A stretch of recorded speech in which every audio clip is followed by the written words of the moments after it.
Bismillahirrahmanirrahim. Assalamualaikum warahmatullahi wabarakatuh. Innal hamdalillah nahmaduhu wa nasta'inuhu wa nastaghfiruh wa na'udzu billahi min sururi anfusina wa min sayyiati a'malina. May yahdihillahu fala mudhillalah wa may yudlil fala hadiyalah. Asyhadu an la ilaha illallah wahdahu la syarikalah wa asyhadu anna Muhammadan abduhu wa rasuluhu la nabiyya ba'dah. Allahumma salli wa sallim wa barik ala nabiyina Muhammad wa ala alihi wa ashabihi wa mawalah ma ba'd. Rabbi syrah li sadri wa yassir li amri wa hlul 'uqdatam min lisani yafqahu qawli. Allahumma 'allimna ma yanfa'una wanfa'na bima 'allamtana. Allahumma hdina wahdi bina waj'alna sababan wa sabilan liman ihtada. Segala puji hanya bagi Allah. Salawat dan salam semoga senantiasa tercurah kepada junjungan kita Nabi besar Muhammad Sallallahu alaihi wasallam. Mohon maaf terlambat, mungkin habis libur panjang ya, jalanan luar biasa. Saya begitu naik ojek bingung turunnya di mana. Nah, biasanya naik mobil sampai di sini. Insya Allah kita akan membahas tentang haji, karena ini bulannya Dzulqa'dah. Sebenarnya sih pasnya kalau ini dibahas bulan depan, tapi karena bulan depan saya izin harus berangkat untuk membimbing jamaah, jadi ya sekarang ini juga masih bulannya juga kan bulan haji nih, di saat orang-orang sudah banyak bergerak menuju ke Madinah ya, ke Mekah untuk melaksanakan aktivitas haji. Nah, mudah-mudahan kita di sini mencoba untuk mengambil pelajaran dari haji Nabi Muhammad SAW. Jadi Nabi SAW itu melaksanakan haji di tahun ke-10 Hijriyah, sangat dekat dengan wafatnya beliau, sebab beliau itu selesai berhaji 3 bulan setelahnya kurang lebih beliau sakit dan meninggal dunia. Jadi kalau bahasan kita itu untold story haji ya, berarti ini diantaranya ini. Nabi SAW selesai dari haji 3 bulan setelahnya beliau itu sakit dan meninggal dunia ya. Walaupun yang berangkat haji tahun ini nggak usah takut ya, ntar jangan-jangan pulang haji 3 bulan setelahnya meninggal dunia ya. Kalaupun iya, alhamdulillah, sebab haji kita itu menghapus semua dosa. Dan kalau diberikan kesempatan wafat setelah dosa semua habis, itu kan alhamdulillah. Dan itu dilaksanakan oleh Nabi SAW setelah setahun sebelumnya ada syariat haji untuk umat ini. Jadi kalau kita lihat di antara 5 rukun Islam itu hadirnya bertahap. Yang pertama pasti syahadat. Ini historical ini ya, urutannya secara histori. Yang pertama syahadat, terus tahun 10 kenabian salat, tahun 2 Hijriah puasa, 2 Hijriah zakat, di tahun ke-8 atau ke-9 Hijriah haji. Jadi ini pas nih. Urutannya ini disesuaikan dengan urutan secara perjalanan hidup Nabi Muhammad SAW. Jadi bukan hanya sekedar mana yang lebih mulia atau mana yang lebih penting, bukan. Tapi memang itulah perjalanannya. Dan Nabi SAW melaksanakan haji itu di akhir hayat beliau. Jangan ditanya kenapa nggak dari zaman awal di saat beliau ada di Mekah itu sudah haji, misalkan gitu kan. Sebab syariat belum ada ya, syariatnya masih mengikut terhadap apa yang dilaksanakan oleh Nabi sebelumnya, karena memang haji ini salah satu ibadah Bapak dan Ibu yang dilaksanakan sejak zaman Nabi Adam alaihi salam. Haji ini bukan syariat yang menjadi eksklusivitasnya umat Islam, bukan, tapi haji ini sudah ada sejak zaman Nabi Adam alaihi salam. Nabi Adam alaihi salam ketika diturunkan ke muka bumi setelah memakan buah khuldi, itu yang diturunkan 2, Adam dan Hawa. Tempatnya berbeda ya, berbagai macam riwayat disampaikan. Ada yang mengatakan Nabi Adam di India saat ini, Walaupun kata orang Pakistan, enggak. Sebab Pakistan sama India lagi perang. Yaitu riwayat lah. Ada yang menyebutkan Hawa itu diturunkan di Jeddah. Makanya kota itu namanya dari dulu sampai sekarang nggak berubah, Jeddah. Jeddah itu artinya nenek. Dari berbagai macam riwayat. Ketika Nabi Adam turun ke muka bumi, yang dilakukan oleh Nabi Adam adalah taubat. Ya, taubat. Setelah taubatnya diterima, nih, yang kedua dapat perintah. Perintahnya bukan nyari istrinya, perintahnya bukan bangun tempat tinggal, perintahnya yang kedua membangun rumah Allah. Makanya Allah Subhanahu wa taala sampaikan kan, inna awwala baiti wudi'a lin-nasi lalladzi bi Bakkah. Bahwa rumah Allah yang pertama yang dibangun di atas muka bumi ini adalah yang di lembah namanya Bakkah. Nyebutnya Bakkah, tapi kita sekarang dengan lafadz Makkah. Ba dan mim itu untuk orang Arab berdekatan. Ya. Disebut lembah Bakkah karena memang ada arti Bakkah itu artinya linangan air mata. Sebab tanah itu begitu tandus sehingga tidak ada makhluk yang mau hidup. Ya. Jadi diidentikan dengan air mata. Ya. Begitu Nabi Adam sampai di lembah itu, perintah Allah untuk meninggikan, bukan membangun, meninggikan. Begitu diminta untuk meninggikan bangunan yang di mana, pondasinya di mana. Sampai akhirnya kalau kita baca Bidayah wan Nihayah dari Ibnu Katsir, di antara riwayatnya itu seolah angin puting beliung datang. Membersihkan satu area, baru terlihatlah di situ ada pondasi, ditinggikan. Kenapa kok bukan yang pertama? Tidak, sebab memang Nabi Adam bukan makhluk pertama yang meninggali bumi. Ada makhluk yang lain dan itu diisyaratkan di dalam Al-Quran. Ketika Allah ingin menciptakan Nabi Adam, maka para malaikat itu seolah bertanya, ataj'alu fiha may yufsidu fiha wa yasfikud dima. Dalam Al-Baqarah kan begitu. Apakah engkau ya Rabb akan kembali menciptakan makhluk yang membuat kerusakan dan menumpahkan darah? Kalau ada kalimat kembali menciptakan bahasanya, kan seolah pernah ada kejadian.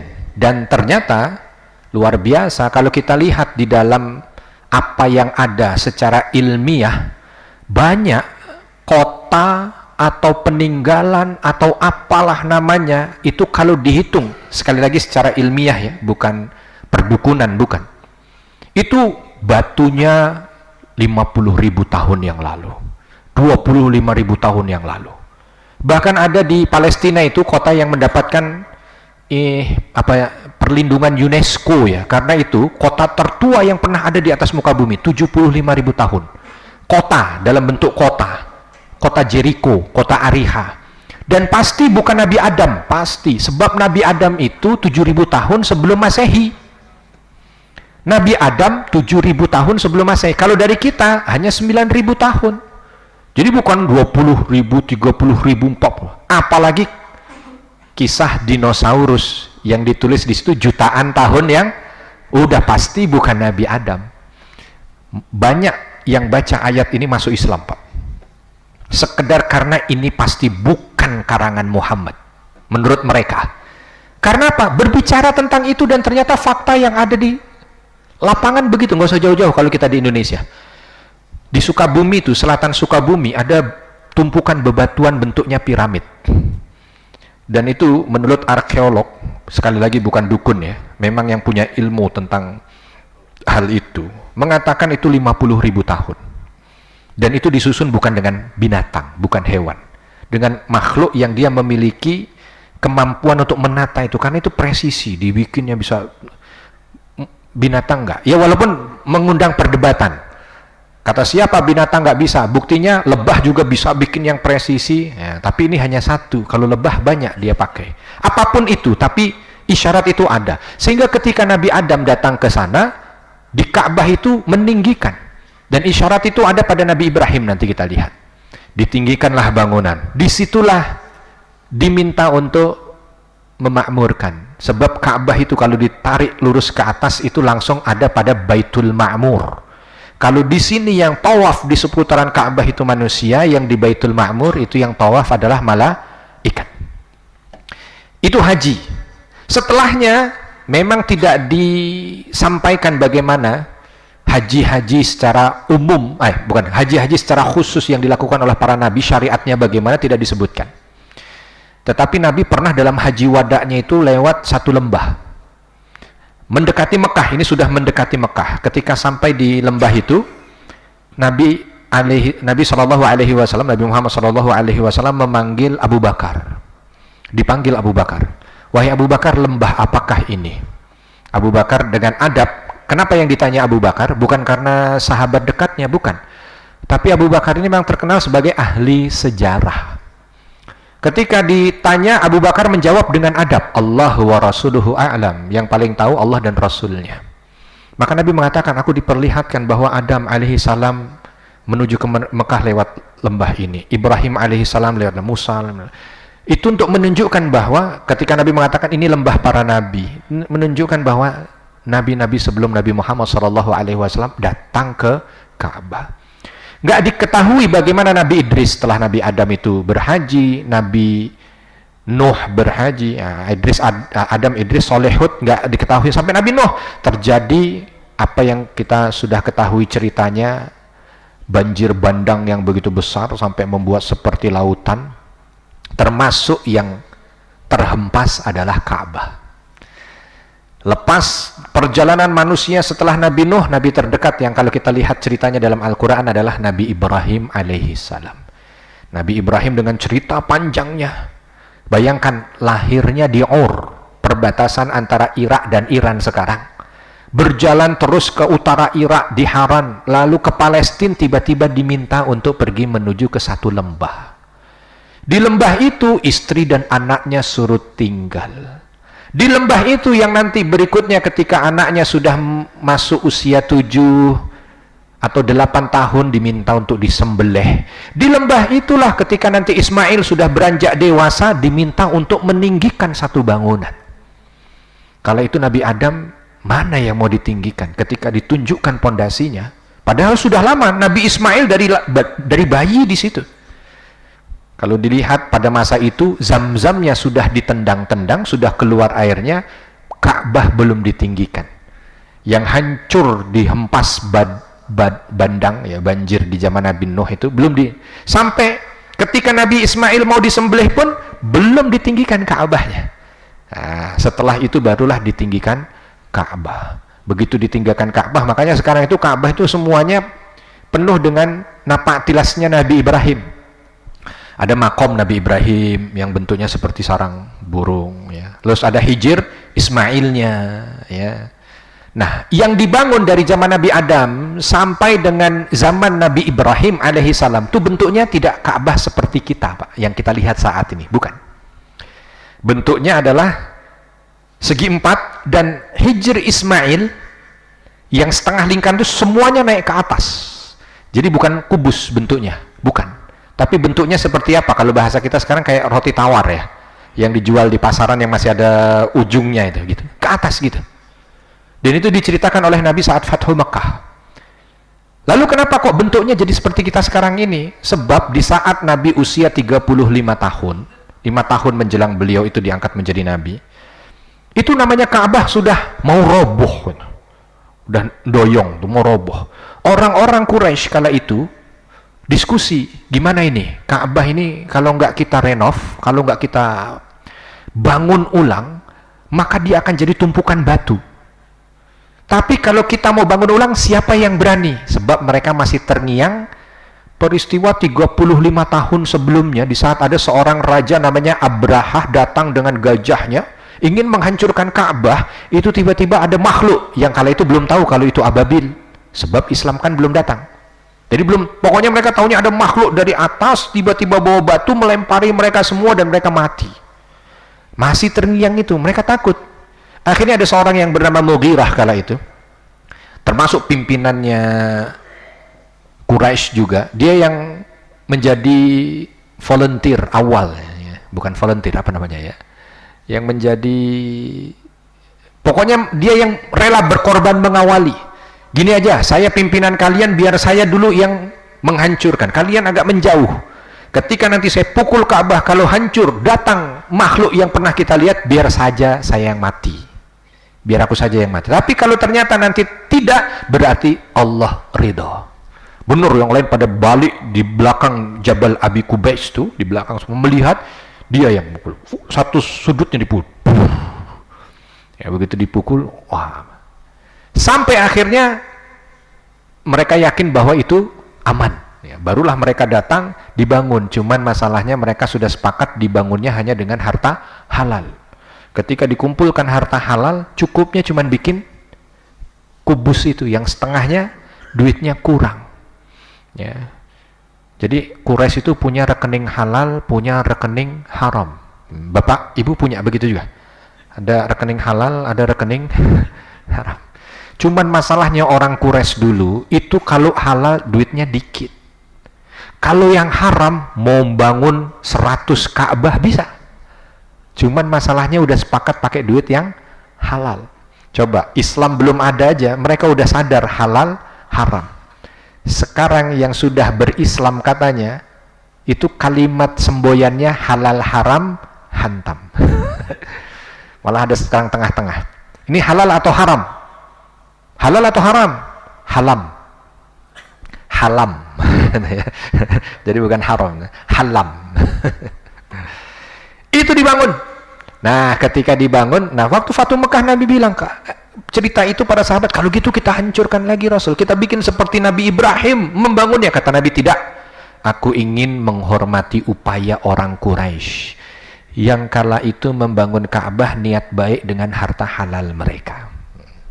Itu sudah pernah kita ceritakan dulu secara detail. Tapi intinya, dari itulah haji dilaksanakan.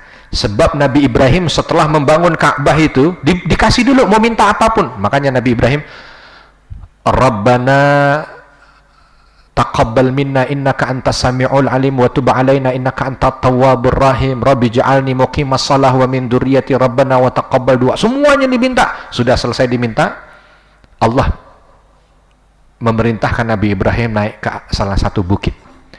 Wa adzin fin nasi bil hajj, teriakkan haji, haji, haji.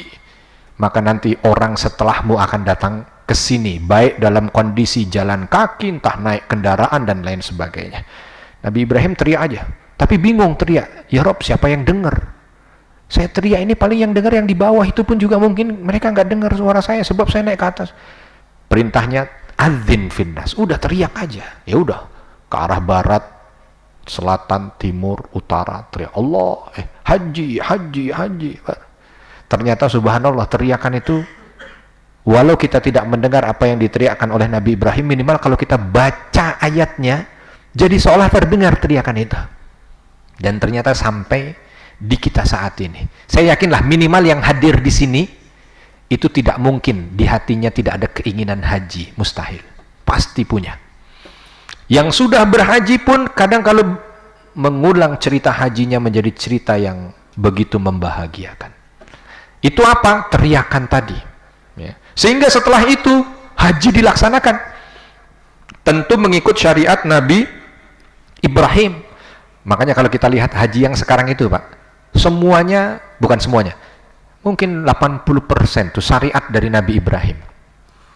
Ya, kita ada tawaf. Nah, tawaf ini mulai dari Nabi Adam tuh udah ada tawaf. Supaya kita tahu nih, mana yang dari nabi-nabi sebelum Nabi Muhammad dan mana yang merupakan kekhususan untuk Nabi Muhammad dan umatnya. Tawaf.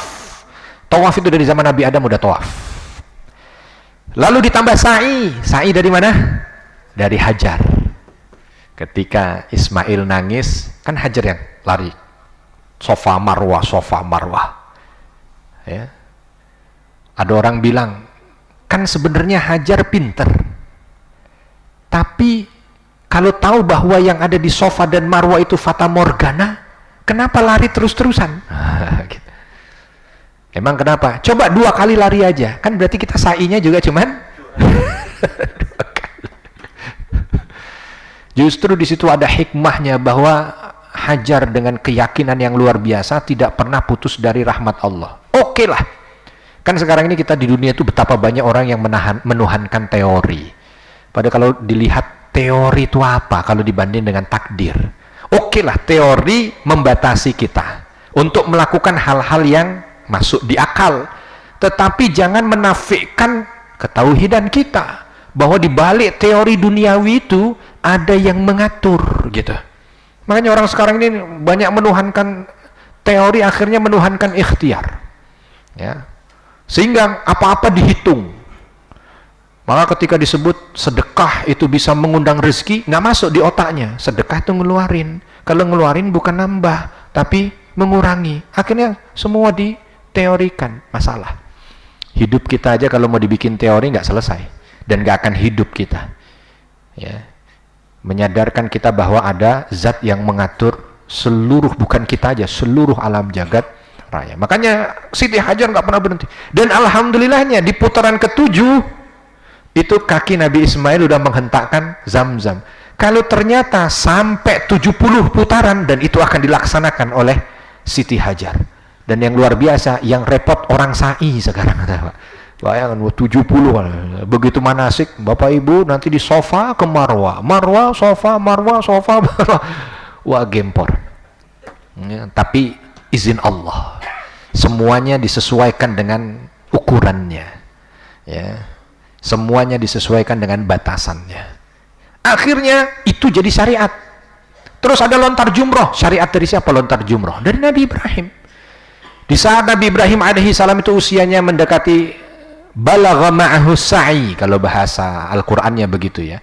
Ketika usianya itu sampai pada usia-usia yang usia anak yang menyenangkan, menggemaskan gitu ya. Itu karena kan kalau kita punya anak kan ada usia-usia ya, ada usia yang menyenangkan, menggemaskan. Nanti akan ada usia yang memuakkan, gitu enggak ya? Masa ada anaknya begitu. Tapi intinya ini disampaikan oleh Allah itu dalam kalimat menyenangkan, sehingga lagi senang-senangnya tiba-tiba ada perintah dalam mimpinya anni azbahuk.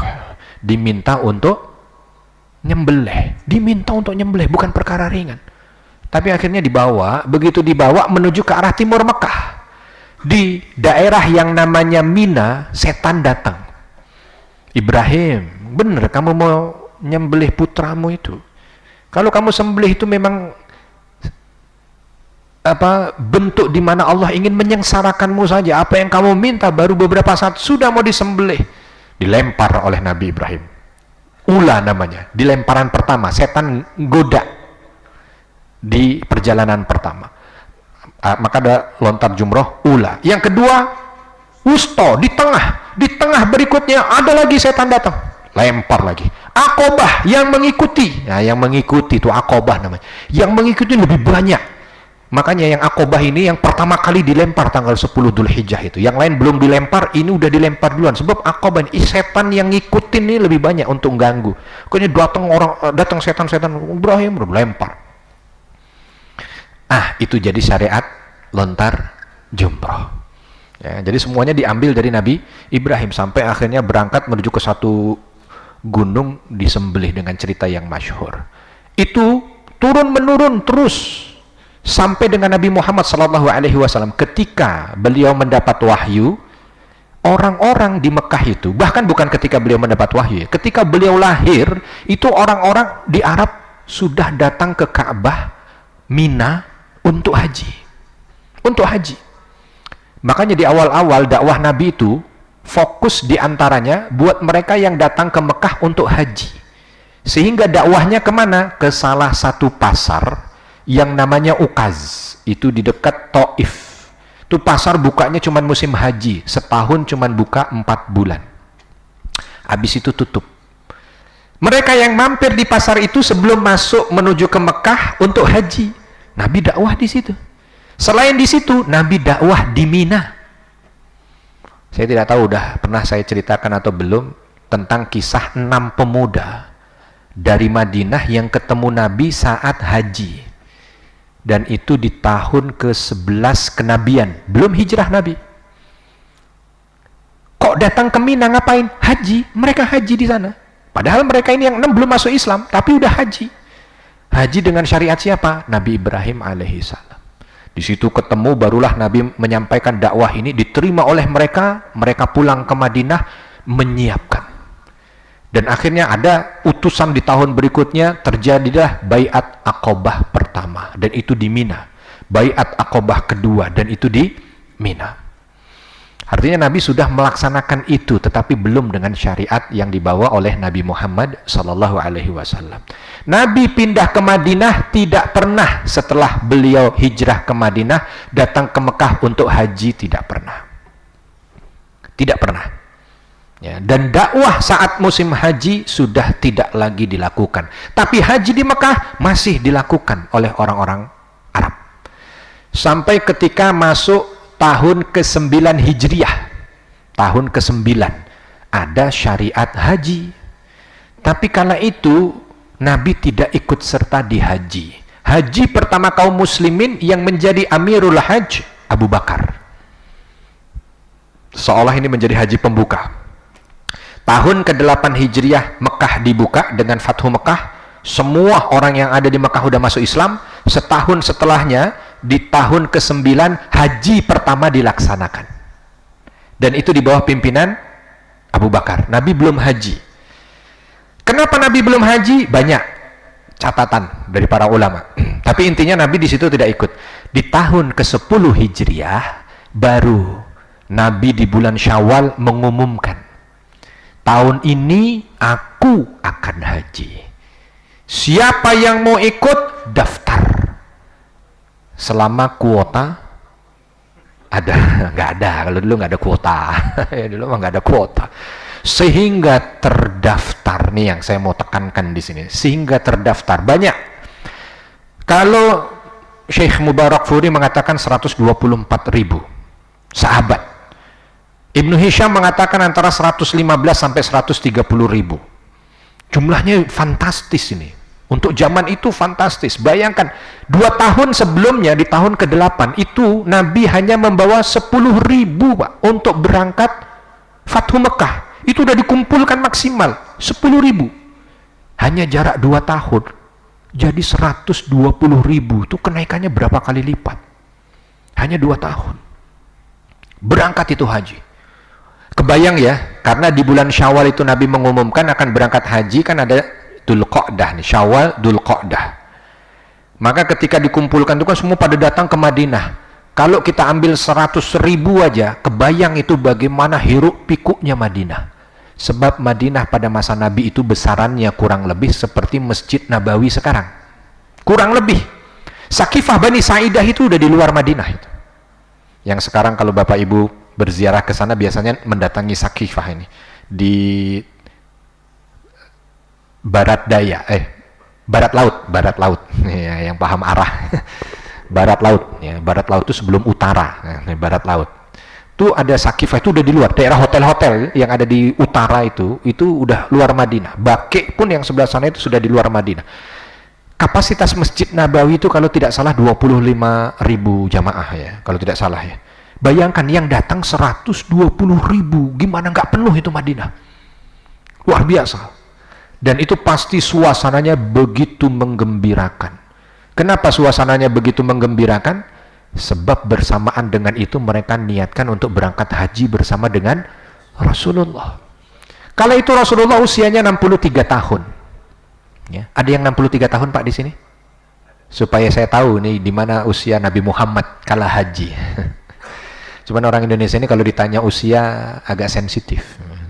Usia padahal usia nggak tahu. Nah, berangkatlah Nabi tanggal 25 Dzulqa'dah. Ya, 25 Dzulqa'dah. Berangkat dari Madinah, diikuti yang tadi 100.000 lebih sahabat. Berhenti di Dzulhulaifah. Dzulhulaifah itu sekarang disebut orang Indonesia Bir Ali lah gitu namanya ya. Berhenti di sana, ternyata beliau di situ bermalam di sana, karena memang ketika sampai di sana malaikat Jibril datang kepada Nabi dan mengatakan ini lembah penuh berkah, sholatlah di atasnya. Tahu di situ tempat penuh berkah, Nabi seolah pingin lama di tempat itu, bermalam di situ. Pagi harinya baru beliau udah dengan pakaian ihram karena di situ menjadi mikot, lalu diikuti oleh semua sahabat yang ikut serta. Bahkan Jabir ibn Abdullah meriwayatkan ketika beliau berada di sisi Nabi kala itu untuk menjadi pengawal Nabi, beliau melihat namanya manusia itu nggak kelihatan ujungnya, ke depan, ke samping, ke belakang, semua penuh dengan mereka yang memakai pakaian ihram. Lalu Nabi mengawali perjalanan itu dengan khutbah. Beberapa yang disampaikan, Nabi mengatakan, khudhu anni manasikakum, ambil dariku tata cara haji kalian, ambil dariku. Maka ini nanti yang akan menjadi runtutan haji kita sebagai seorang muslim. Dan kita nanti tahu ternyata yang menjadi salah satu yang dimulai atau eksklusivitas yang dimiliki oleh kaum muslimin di mana, nanti kita akan lihat. Di situ Nabi mulai berniat labbaik Allahumma hajjan, lalu berjalan. Sepanjang perjalanan itu, masih Jabir ibn Abdullah yang meriwayatkan, mereka berjalan 8 hari dari Madinah itu menuju ke Mekah. Sebab di antara mereka ada yang jalan kaki, di antara mereka ada yang naik onta, di antara mereka ada yang naik keledai. Tapi yang naik kendaraan tidak meninggalkan yang berjalan kaki, dan yang berjalan kaki tidak menyusahkan yang menggunakan kendaraan. Nggak kebayang tuh Pak. Ya, pakai pakaian ihram loh, bukan pakai pakaian biasa, pakai pakaian ihram. Tapi beberapa yang diriwayatkan, diantaranya dari Abu Hurairah radhiyallahu anhu mengatakan betapa dilihat dalam wajah kafilah perjalanan yang bersama dengan Rasul itu tidak ada kecuali senyuman. Talbiyah berkumandang, riuh rendah. Ketika nanjak bertakbir, ketika turun bertasbih. Luar biasa yang ada di rombongan itu. Kita kadang-kadang ada itu jamaah yang udah enak naik bis, sudah apa, nyaman. Suruh talbiyah, tapi baru 3 kali talbiyah udah. Tidur. Ya Rabb, lain memang. Yang Nabi 8 hari. Kebayang pakai pakaian ihram 8 hari, melalui perjalanan padang pasir, terpaan debu, panas terik matahari. Wah, nggak kebayang. Ya. Tapi perjalanan itu perjalanan yang banyak diceritakan oleh para perawi, perjalanan yang menggembirakan. Masuklah Nabi, begitu sudah di Mekah, ambil arah dari daerah namanya Kudai sekarang. Agak lebih tinggi, turun menuju ke Masjidil Haram, langsung masuk lewat pintu Bani Abi Syaibah. Ya, Bani Syaibah, nah, pintu Bani Syaibah tuh masuk di situ. Sekarang pintunya itu ada di tengah Safa Marwah. Nama pintunya dulu Babu Salam tuh. Ya, sekarang nomor 24 atau apa tuh. Masuk lewat pintu situ dengan bertalbiyah, langsung tawaf. 8 hari. Mulai dari 26, 27, 28, 29, 1, 2, 3, 4. 4 Dzulhijjah sampai. 4 Dzulhijjah sampai, di tanggal 4 Dzulhijjah itu langsung tawaf. Tawaf kudumnya langsung sa'i. Lalu setelah itu beliau berdiam di Mekah. Ya. Ketika masuk tanggal 8 Dzulhijjah, baru beliau bergerak sebelum duhur dari Mekah menuju ke Mina. Inilah yang disebut dengan prosesi tarwiyah. Nah, tarwiyah ini nabi-nabi sebelumnya nggak ada. Nah, ini berarti nih termasuk diantara yang eksklusivitasnya milik kita umat Islam. Tarwiyah. Di situ sampai bermalam tanggal 8 sampai tanggal 9 ba'da subuh. Tanggal 9 ba'da subuh baru beliau berjalan menuju ke Arafah. Nah, Arafah juga Nabi sebelumnya tidak. Nah, berarti ini termasuk di antara yang dikhususkan untuk umat Islam.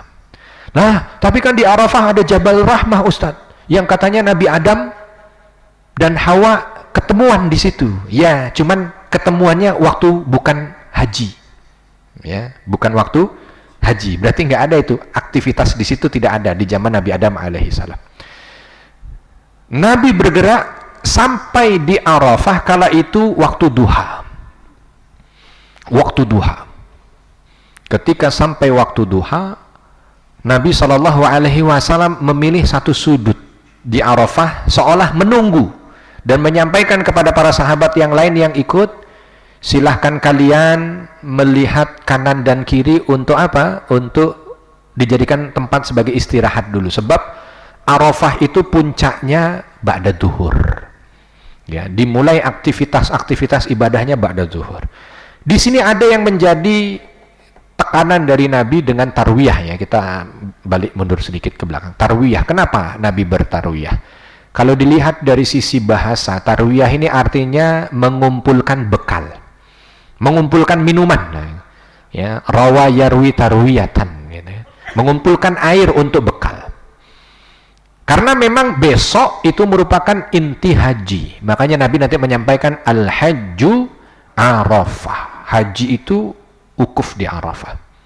Nah, persiapan di situ, makanya kalau tarwiyah nggak ada yang dikerjakan apa-apa, udah istirahat aja, istirahat supaya nanti besok di puncak haji itu menjadi sesuatu yang maksimal, ya, fit gitu secara fisik dan hati.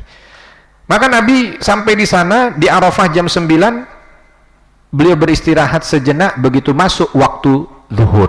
Nah, begitu masuk waktu zuhur, baru di waktu zuhur itu Nabi mengumpulkan semua jamaahnya. Ya, ketika mengumpulkan semua jamaahnya, sudah kumpul 124.000, itu kebayang tuh berapa jumlah yang ada itu kan. Langsung Nabi, ada beberapa riwayat menyampaikan Nabi tetap di atas kendaraan ontaknya, ada yang mengatakan Nabi naik ke atas yang lebih tinggi, ke atas batu. Lalu semua mata pasti tertuju pada Nabi kala itu kan. Ketika semua mata tertuju pada Nabi, Nabi hanya memandang satu demi satu, satu demi satu. Kesana lagi, kesana lagi. Selesai itu baru Nabi mengatakan, ayyuhan nas, wahai sekalian manusia, isma'u qauli, dengarkan perkataanku. Bayangkan itu Pak, kalau kita ada di suasana itu ya, sudah Nabi begitu naik nggak langsung ngomong, dipandangin satu-satu, itu otomatis akan mengundang perhatian. Coba kalau ada khotib Jumat Pak, khotib Jumat begitu naik mimbar nggak langsung ngomong, dilihatin satu-satu, itu kita lagi jadi jamaahnya gimana? Wah, ini mau serius nih. Terus tiba-tiba ngomong, dengerin, nah gitu. Itu kan pasti langsung. Dan itu kekuatan ilmu komunikasi seorang Rasulullah. Karena kalau itu nggak punya mic, nggak ada mic, 124.000 yang dengar bagaimana? Maka Nabi pertama mengundang mereka untuk fokus dulu semuanya. Begitu sudah, ayyuhan nas, dengar. Isma'u qauli, dengarkan perkataanku. Sebenarnya nggak diminta pun, kalau sudah Nabi ngomong pasti didengerin, tapi dikuatkan. Ditambah lagi setelah itu Nabi kasih jeda, isma'u qauli. Begitu jeda sedikit beliau mengatakan, fa inni, sesungguhnya, maka sesungguhnya aku la alqakum ba'da ami hadha, kemungkinan besar tidak menjumpai kalian lagi setelah tahun ini. Kira-kira kalimat itu gimana tuh Pak? Oh Allah. Kalau bahasa kita dengarkan, mungkin ini pertemuan terakhir kita. Oh, itu juga langsung. Ya. Ayyuhan nas, disebutkan lagi. Baru disebutkan poin dalam khutbah wada yang punya nilai luar biasa. Apa poinnya? Baca sendiri, ya, sebab waktunya tidak cukup. Sudah jam 1 supaya tidak menzolimi, ya, ini perjalanan haji Nabi sampai dengan selesai dan akhirnya beliau pulang. Nah, kita persingkat dan Nabi akhirnya pulang menuju ke Madinah. Kalau ada kesalahan saya mohon maaf, dan kepada Allah mohon ampun. Subhanakallahumma wa bihamdika asyhadu an la ilaha illa anta astaghfiruka wa atubu ilaik. Assalamualaikum warahmatullahi wabarakatuh.